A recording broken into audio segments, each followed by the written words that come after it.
Қайырлы күн баршаңызға. Бүгін сіздермен өте дәмді бұршақ қосылған салат дайындайтын боламыз.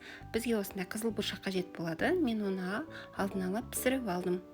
Және де бізге сәбіз, жұмыртқа, картоп қажет болады. Оны да суда алдын ала қайнатып алдым. Картопты аршып, осылай бұршақтың көлемінде турап алдым.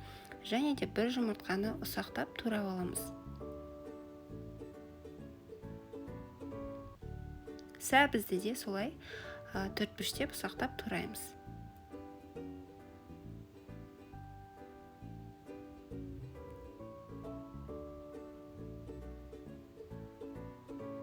Және бізге жарты қызыл пияз қажет болады, оны ұсақтап тураймын. Қызыл пияз болмаса, ақ пиязды ыстық суда кішкене сәл тұз қосып, құмшекер қосып, маринадтап алсаңыздар болады.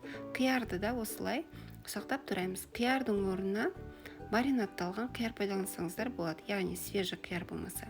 Қиярдың жартысын сәл ірірек қып турап салатқа қостық, қалғанын осылай сәл кішкене ұсақтап тураймыз. Оны салаттың бетіне әсемдегенге пайдаланатын боламыз. Бұл салатқа қалаларыңызға қарай сиырдың немесе тауықтың етін суда қайнатып пісіріп, ұсақтап турап қоссаңыздар болады. Қалаларыңызға қарай көк шөптер қосамыз. Мен бұл жерде кинза және укроп пайдаланатын боламын. Кинзаны ұсақтап турап салатқа қостым.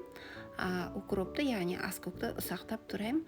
Кейін оны салаттың бетіне сепкенге пайдаланатын боламын.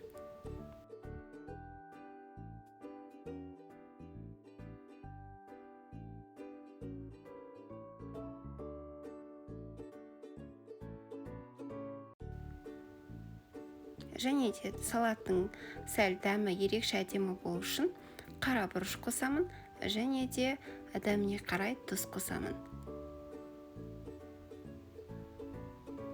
Және зәйтүн майын қосамын. Зәйтүн майы болмаса, сұйық май пайдалансаңыздар да болады. Жақсылап араластырамыз. Араластырып алған соң салатымыз дайын болады. Оны ыдысымызға саламыз. Негізі осы салаттан орташа тарелка 2 порция шығады. Мен осындай үлкен бір тарелкаға салатын боламын. Бетіне ең алдымен аскөкті, яғни укропты ұсақтап турап алған. Соны сеуіп шығамыз, және де шет-шеттеріне турап алған қиярымызды қойып шығатын боламыз.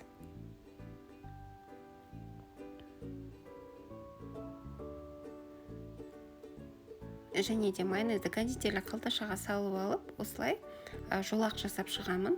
Өздеріңіздің қалауларыңызға, фантазияларыңызға қарай әсемдесеңіздер болады. Мен осылай әсемдедім. Және бетіне зәйтүн, яғни маслинайды ортасынан бөліп қойып шықтым. Оливки пайдалансаңыздар да болады, маслины пайдалансаңыздар да әдемі шығады. Жасап көріңіздер, салат өте дәмді болып шықты. Сіздерге жанұяларыңызға ұнайтынына сенімдімін.